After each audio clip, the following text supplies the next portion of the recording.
माँ के शब्दों में सुशील लड़का तो सब हरिशंकर है, सद्दू विश्वनाथ और भगवान जे तो एनई गमार है। माँ को खुश रखने में वे बड़े चतुर थे। इस बात की घात में ही रहते थे कि माँ मुझसे कुछ काम करने को कहे और मैं अनामना करूं तो वे उसे तुरंत कर डाले। ऐसे अवसर पर जब माँ से मुझे शाप मिलता और आजाद को आशीर्वाद, तो मुझे आजाद पर बड़ा क्रोध आता। आजाद मेरी माँ के, सदाशिव की माँ के, और जहाँ कहीं भी वे गए सब कहीं माँओं के आदर्श बेटे बन गए। मेरी माँ की दृष्टि में यदि सब सद्गुण किसी में थे तो उनके हरिशंकर में। मेरा घर पक्का सनातन धर्मी था, अतएव आजाद मेरे घर पक्के सनातन धर्मी थे। माँ मुझे आर्य समाजी पन्ना और क्रिस्टान पन्ना के लिए कोसा करती थी। माँ के सामने मुझे आजाद से अपने धर्म कर्म से रहने का उपदेश यदा कदा सर्वदा सुनना पड़ता था। आजाद कभी मेरे घर पर माँ के देखते बिना हाथ पैर धोए पानी तक न पीते थे। पानी पीते भी थे तो मिट्टी के बर्तन का नहीं, तांबे या पीतल के पात्र का। ठंडा पानी पानी होता था तो वे मेरे कमरे में चुपके से पीते थे। यही आजाद कार्यस्थ मास्टर रुद्र नारायण के घर अपनी भावज यानी मास्टर साहब की पत्नी के हाथ से खिचड़ी की तपेली छीन उसमें हाथ डालकर चाट जाते थे। आजाद के भोजन की व्यवस्था के लिए कभी हम लोगों को अपने घर से रोटियां चुरानी पड़ती थी। भोजन मुझे माँ के हाथों चौके में बैठकर मिलता था। रोटियों के बर्तन तक तो मेरी पहुंच थी ही नहीं। चौके के अंदर जो एक भीतरी चौका रहता था उसकी रेखा तो मेरे लिए लक्ष्मण रेखा थी। सीता को चुराने के लिए रावण भले लक्ष्मण रेखा का उल्लंघन कर जाता तो कर जाता, मगर घर में उस समय सनातनी चौके का इतना आतंक था कि मेरी क्रांतिकारी प्रगतिशीलता भी भीतरी चौके की माता रेखा का उल्लंघन नहीं कर सकती थी। इस माता रेखा को लांघ कर रोटियों के बर्तन में से 2-4 रोटियां चुरा लेने का साहस मैं नहीं कर सकता था। बस यही एक रास्ता था कि बहुत सी रोटियां माँ से अपनी थाली में परोसवा लूं और फिर थाली उठाकर अपने कमरे में चल दूं और फिर कुछ मैं खा लूं, कुछ आजाद के लिए बचा लूं। यह उपाय भी आजाद ने ही सुझाया था। जब मैंने ऐसा किया तो माँ भयंकर रूप से नाराज हुई। एक रोज तो खाने को ही नहीं मिला, मगर मैं अपनी जिद पर डटा रहा। चौके में धुआं बहुत होता है, मेरी आंखों में रोए हैं।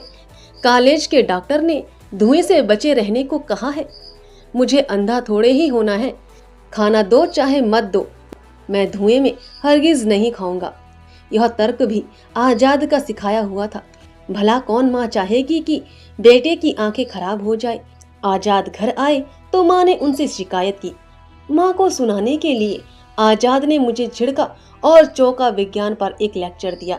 जब मैंने अपनी आंखों का तर्क पेश किया तो आजाद निरुत्तर हो गए और बोले, आंखों की बात तो बड़ी नाजुक होती है, मगर फिर भी लेकिन हाँ माँ, तुम्हारे चौके में तो धुआं भरा रहता है, उससे आंखें तो जरूर खराब हो जाएंगी। कोई बात नहीं है, साफ सुथरे ढंग से अच्छी तरह से नहा धोकर चौके के बाहर खा लेने दिया करो। आखिर आपद धर्म भी तो होता है। माँ को भी यही चाहिए था कि आजाद इसे अधर्म ना समझे। कट्टर ब्राह्मण होशियार आदर्श बेटा हरिशंकर ने जब मान लिया तो माँ के लिए तो मानो खुदा ने ही मान लिया और रोटियों की चोरी करने का मेरा मार्ग खुल गया। मुझे अधिक भूख लगती देख माँ और प्रसन्न होती। भाई सदाशिव और विश्वनाथ भी इसी प्रकार घर से रोटियां चुरा लाते। आजाद को इस प्रकार चुराई हुई रोटियों से पेट भरते देख एक बार मेरी भावुकता उमड़ी और मुझे ग्लानि हुई। मैंने कहा, हम सब बड़े आराम से तरह तरह का भोजन करते हैं और आपको प्रायः नित्य ही इसी प्रकार बासी सूखी रोटियां और अचार से पेट भरना पड़ता है। तो आजाद बोले, अबे बेवकूफ हुआ है, 3 घर से 3 तरह की रोटियां आती हैं। किसी के यहाँ से आम का अचार, किसी के यहाँ से नींबू का। तेरे घर से करेले का अचार तो मुझे बहुत अच्छा लगता है। कभी कभी शाक भाजी भी तरह तरह की मिल जाती है। इतना विविध प्रकार का खाना खाता हूँ, और क्या चाहिए। देखता नहीं कैसा भैंसासुर हो रहा हूँ। और तू वहीं टुटुरुटु। मैंने कहा, मास्टर साहब के यहाँ तो आप खुलकर सबके साथ भोजन कर सकते हैं, वही नियमित प्रबंध क्यों न किया जाए। तो बोले, अब तू इस खिटपिट में ना पड़, अभी तू नहीं समझता, किसी के यहाँ रोज खाना अच्छा नहीं। अभी वहां मुझे बड़े आदर प्रेम से खाना मिल जाता है। तुम लोगों से तो वहां थोड़ा बहुत पर्दा भी होता है, मुझसे नहीं होता। मगर रोज खाना खाने लगने पर वह बात नहीं रह जाएगी। अभी तू यह सब नहीं समझेगा, तू इस खिटपिट में ना पड़। मैं बड़े मजे से खाना खा लेता हूँ और मस्त रहता हूँ। एक दिन की याद नहीं भूलती। आजाद, सदाशिव, वैष्णपायन और मैं अपने कमरे में बैठे एक ही थाली में रोटियां खा रहे थे। इतने में मेरा छोटा भाई, जिसकी आयु उस समय लगभग 9-10 वर्ष की थी, सहसा वहां आ गया और इस घोर अधर्म के दृश्य को देखकर अवाक रह गया। आजाद ने कोर बिना चबाए ही जबरन गले के नीचे गुटक कर कहा, लो नहीं मानते, अभी बुलवाता हूँ माँ को। राधे, जरा देखो इन भंगियों को। मल्लेच कहीं के एक ही थाली में खाने बैठे हैं, जब से समझा रहा हूँ मानते ही नहीं। जल्दी जा, बुला तो ला माँ को। मतलब यह कि यह सिद्ध हो गया कि आजाद इस मलेचपन में शरीक नहीं थे। दुष्ट हम ही तीनों थे। भाई को और माँ को भी यही प्रतीत होने में कोई बाधा नहीं हुई, और अंत तक माँ को यह दृढ़ विश्वास रहा कि हरिशंकर धर्म कर्म का पूरा पक्का ब्राह्मण बेटा है। बाद में जब हम लोग पकड़े गए और खुफिया पुलिस ने मेरे घर में देहरी घिस डाली, तब माँ को बड़ा आश्चर्य हुआ। और जब उन्हें मालूम हुआ कि हरिशंकर ही हम लोगों का गुरु था, तो उनके विस्मय का ठिकाना न रहा। 9 साल बाद मेरे जेल से छूट आने पर माँ स्नेह विहल होकर हरिशंकर के पराक्रमों को मुझसे सुनती तो आंसू पोंछते हुए कहती, ए भगवान, जय जय गुण हतेवा में। उस समय मेरी उम्र केवल 16-17 वर्ष की और आजाद की 20-21 वर्ष की ही थी। अपने माँ बाप की नजरों में मेरा सदा एक भोला अनुभवहीन छोकरा होना स्वाभाविक ही था, परंतु आजाद ने एक प्रौढ़ बुद्धि अनुभवी व्यक्ति की प्रतिष्ठा प्राप्त कर ली थी।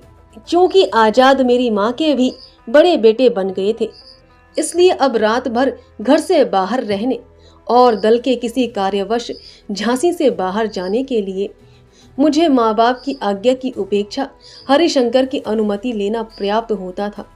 अब किसी काम के लिए मेरा यह कह देना कि मैंने हरिशंकर से पूछ लिया था काफी होता था। जब हरिशंकर माँ से उसकी तायद कर देते थे, तो माँ को पूर्ण विश्वास हो जाता था कि मैं किसी तरह की शरारत से नहीं, पढ़ने लिखने या किसी भले काम के लिए ही घर से बाहर रहता हूँ। यह अधिकार भी आजाद ने बड़ी कुशलता से मेरी माँ से भी अधिक चिंता रखने का विश्वास पैदा करके प्राप्त किया था। जब रात भर मैं आजाद के साथ घर से गायब रहता, तो सवेरे आजाद मुझसे कहते कि ठहर जा, पहले मुझे घर जाने दे। वे मेरे पहले ही घर पहुंचते और माँ से पूछते कि मैं कहाँ हूँ। माँ मेरे ऊपर श्रापों की वर्षा करती और उन्हें बताती कि मैं रात भर घर से गायब रहा हूँ और अब तक घर नहीं आया हूँ। आजाद उस समय घोर चिंता का अभिनय करते और कहते, रात भर घर से गायब रहना तो बहुत बुरा है माँ, आप उसे अच्छी तरह से डांटती क्यों नहीं। मगर माँ, कुछ परीक्षा की तैयारी की बात होगी, जरूर किसी सहपाठी के घर रात को पढ़ते पढ़ते वहीं खा पीकर सो गया होगा। अधिक रात हो जाने के कारण उसके साथी के माँ बाप ने अकेला ना आने दिया होगा। हो न हो सीपरी बाजार में हरदास के घर गया होगा। देखिए, मैं अभी पता लगा कर आता हूँ। आजाद साइकिल उठाकर चल देते, फिर मुझे ढूंढकर घर ले जाते और माँ के सुपुर्द करते हुए कहते, देखा माँ, कहा था ना मैंने, जनाब हरदास के यहाँ तख्त पर पड़े सो रहे थे। मैं न पहुँचता तो न जाने कब तक ये तो मजे में पड़े सोते। और आप यहाँ सुपुत्र की चिंता में दुबली होती रहती। अरे भगवान, तुम्हें अपनी माँ पर जरा भी दया नहीं आती? तुम पढ़ने जाने का घर कह तो जाते, भला कोई रोकता है? खूब पढ़ो, कोई मना करता है? फिर यह कहाँ की बुद्धिमानी है कि रात भर पढ़ो और सवेरा जब पढ़ने का असली समय होता है तब सो जाओ। बड़े मूर्ख हो, घर पर कहकर जाया करो। अरे मुझसे ही कह दिया होता तो मैं घर कह जाता, माँ चिंता तो न करती। आप तो वहाँ पूरियां डांट के सो रहे, इधर माँ ने रात को खाना ही नहीं खाया। हो ना दुष्ट, मतलब यह है कि माँ मुझे जरा भी नहीं डांट पाती। जो कुछ डांट फटकार आवश्यक होती हरिशंकर ही मुझे सुना देते। ऐसा नाटक प्रायः होता रहता। पहले तो मुझे लगता था कि मैं हंस पड़ूंगा, परंतु धीरे धीरे मैं भी एक कुशल अभिनेता बन गया। बाद में जब कॉलेज में नाटक में अच्छा अभिनय करने पर मुझे प्रथम पुरस्कार मिला तो मैंने उसे आजाद के ही चरणों पर यह कहकर रख दिया कि अभिनय की कला में भी आप ही मेरे गुरु हैं। एक बार भाई सदाशिव के घर में ऊपर अटारी में आजाद हम लोगों को एक नई पिस्तौल और उसको चलाने भरने आदि की बातें दिखा रहे थे। सदाशिव का 1-1.5-2 साल का भांजा भी वहीं पर था। यूं तो और सब तरफ के किवाड़ बंद करके सांकल लगा दी गई थी ताकि सहसा घर का कोई व्यक्ति वहां चला न आए, परंतु यह समझकर कि यह बच्चा अभी क्या समझे, उसके ही सामने पिस्तौल निकाल लिया गया और उसकी सब क्रियाएं आजाद ने हम लोगों को समझाई। बच्चा सब देखता रहा। इत्तेफाक ऐसा हुआ कि उस बच्चे के पिता यानी भाई सदाशिव के बहनोई ने वहां आना चाहा और उनके लिए कुंडी खोलने के पहले यूं ही एक तकिए के नीचे पिस्तौल छिपा लिया गया। मगर जैसे ही सदाशिव के बहनोई कमरे में घुसे तो वह बच्चा किलक के तुरंत बोला, काका दंबूक। अब हम लोग सब सन होकर रह गए कि यह बच्चा क्या है, गजब ढाने वाला है। हम लोग तो एक दूसरे का मुंह देखने लगे, परंतु आजाद तुरंत उस बच्चे से खेलने के लहजे में भिड़ गई। हाँ चलाओ, बंदूक चलाओ। और आप अपने बाएं हाथ की मुट्ठी को बंदूक की नली का आकार बनाकर और उसके पीछे अंगूठे में दाएं हाथ की तर्जनी से आटा देकर मध्यमा और अंगूठे से चुटकी बजाकर मुंह से बड़ी जोर से बोले, गुड़क। फिर जिस तकिए के नीचे पिस्तौल छिपा ली गई थी उस पर आजाद स्वयं बैठ गए और आपने बच्चे को गोद में उठा लिया। उसका मुंह तकिए से दूसरी दिशा में करके बोले, तुम भी बनाओ बंदूक। और आपने उसकी मुट्ठी से भी उसी प्रकार बंदूक बनाकर चुटकी बजवाई और कई बार बड़े जोर से बोले, गुड़क गुड़क। बच्चा खेल में लग गया, नहीं तो तकिए के नीचे बंदूक होने का इशारा वह कर ही रहा था। और यदि कहीं सदाशिव के बहनोई उस दिन उस पिस्तौल को देख लेते तो जाने क्या क्या उपद्रव ना हो जाता, और कुछ ना होता तो इतना तो अवश्य ही होता कि फिर सदाशिव पर अनेकों पाबंदियां लग जाती। हम सब क्रांतिकारियों में शामिल है इसका पता उनके घर वालों को चल जाता और फिर वे मुझसे, विश्वनाथ से और आजाद से उन्हें मिलने तक न देना चाहते। उनके घर के दरवाजे तो कम से कम हम लोगों के लिए सदा के लिए बंद हो जाते, परंतु ऐन मौके पर सूझ से काम ले जाना ही तो आजाद की खूबी थी। उन्होंने बच्चे को हाथ की मुट्ठी से बनी बंदूक के खेल में उलझाए रखा। हम लोगों की नाड़ी तो तेज चलने लगी थी, मगर आजाद निरे बचपन से उस बच्चे के साथ खेल में उलझ गए। उस बच्चे के पिताजी को आजाद ने संदेह भी नहीं होने दिया कि बच्चा वास्तव में एक असली पिस्तौल अभी देख चुका है और वह उसी के तकिए के नीचे होने का इशारा कर रहा था और मुंह से कह रहा था, काका दंबूक। अस्तु उस बच्चे के पिताजी बच्चे को खाना खिलाने के लिए लिवा ले गए। तब आजाद बोले, देखा बच्चे कितना गड़बड़ कर डालते हैं। बच्चे तो बच्चे, कभी किसी कुत्ता बिल्ली के सामने भी गुप्त कार्य नहीं करना चाहिए। तुम लोग बस सब मुंह बाएं क्या रह गए थे। शक्लें ऐसी क्यों बना लेते हो, मानो कोई बड़ा गुनाह करते हुए पकड़ लिए गए हो। चाहिए था उस बच्चे को बंदूक की बातों में बहलाते, गोद में उठा के बाहर ले जाते। इसके बाद से फिर कभी आजाद ने बच्चों के बारे में भूल नहीं की। उनसे वे बहुत सावधान रहने लगे। एक बार जब फिर ग्वालियर में मेरे संपर्क से बच्चों के कारण गड़बड़ हुई और उसे आजाद ने ही संभाला, तब तो आजाद मेरे ऊपर बहुत बिगड़े। लश्कर ग्वालियर में जनकंजन मोहल्ले में